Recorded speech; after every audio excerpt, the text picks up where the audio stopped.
other knowledge and some of the experiences that I have, I have come to believe. This is just my belief, that it's not just some void, this empty void that spans for an eternity. I don't know what's out there, but I know that there's something. I at least feel that, you know. Yeah. Well, it's really interesting.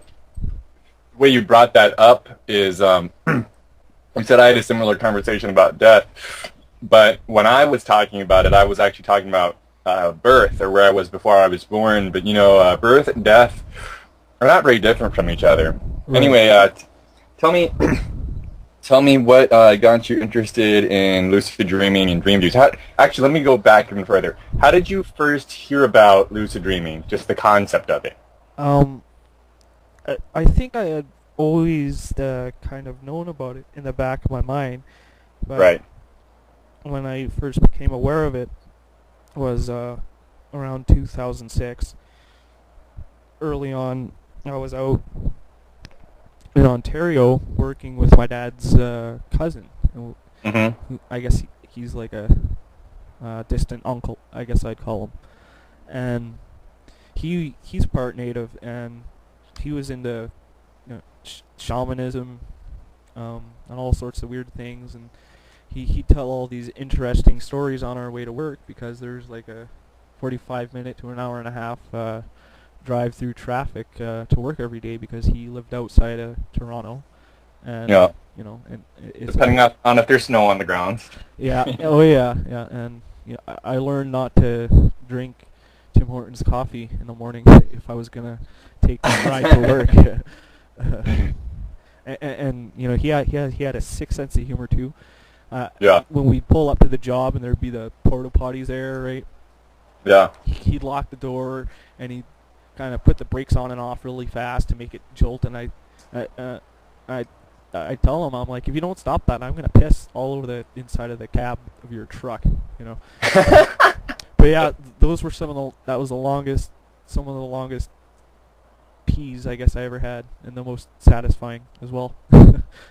But anyway, so, so he got you interested in more interested in lucid dreaming. yeah, and yeah, basically on our rides to and from work, he would talk about the perception of reality, and he would talk about all these things that he read about, these tribes of Indians that would go into dreaming, and they'd break into the other tribes' dreams as they were sleeping and kill them off that way. That way they'd never have to kill them physically. And Wow. yeah, I've heard. I've never been able to find this source material for where he found that, but I Mouth, man. and yeah, like, and so after him talking about it for a few weeks, I got interested. I said, I'm really interested in this sort of stuff. Could you recommend me some material? And he lent me Tales of Power by Carlos Castaneda, Uh, and I had no idea what to expect. But and I just read them.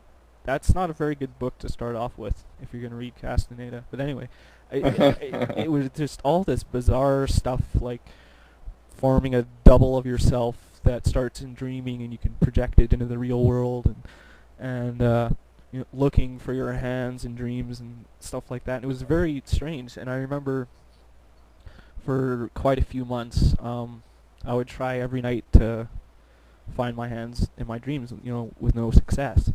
And wow. and but I I registered at Dreamviews, I think in April 2006, and I read around, and I think I made an introductory post and chatted with people in chat, and I didn't go back, but I did read enough to kind of start keeping a journal, and that's when I started getting interested in keeping a journal. And then one day, I was taking the GO train into work, and it's about a half an hour ride, and I was still kind of tired and groggy. So I Yeah. thought, I'd practice wielding on the train. Just as long as I got woke up on my stop, right? Yeah. So um, yeah, one morning I was doing this, and I my eyes closed, and I could still see the train, right? Yeah. And I knew that I was dreaming. I'm like, oh yeah, I gotta look at my hands, right? And Right. I raised my hands to my face, and they were like big and hairy and green, and I was Yeah. grossed out and excited at the same time Awesome. that I just instantly woke up, right? And I was like, it was just a short lucid, but I was happy that I had it, and I was very Yeah. proud. And so yeah, that's what got me interested. Um, I don't mean to talk too long here, No, it's cool, man.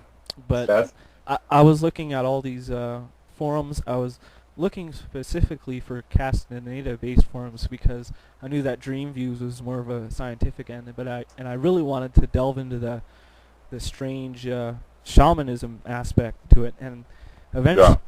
eventually, around the summertime, I came across this forum on what was then called EasyBoard, but it's called Yuku, and they have a whole bunch of communities there. And I found a forum called Sorcery. It was run by a man named Nawal Lone Wolf. Mhm. Lone Wolf is kind of an interesting character. I'm not gonna talk about him too much, but he is a very important part in my story, and I because think I have to meet this man on the well, dream plane. well, But go on. but yeah, but he is an actual Nawal, Yeah. as Castaneda would describe a Nawal, and because his energy body configuration is quadruple, where normal people are like just double, right? But Right. he's quadruple, and this enables these people to have like psychic powers and telekinetic powers and all sorts of interesting abilities. They're more natural at these kind of things, right? Yeah. And I'd like to tell you a little story that happened recently that I know that he's a Nawal. Is that Mhm. about a month ago, I recently came back to his forum, and I started making posts again, and he responded to one of my posts, and he said that the Nawal had pointed me out to him. I don't know if this was in a dream or not. He said he pointed me out to him as a seer, and that I had brought my dreaming suitcase with me, and he kind of made a laugh about it. And then just last week, there was a fellow on that forum who hasn't read The Art of Dreaming by Carlos. So I said, I have an extra copy.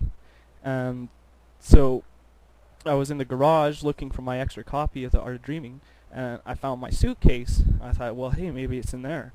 And so I opened my suitcase, and there was the bag of sage that I'd been looking for, and The Art of Dreaming was there. And I'm like, oh my God, I found the dreaming suitcase.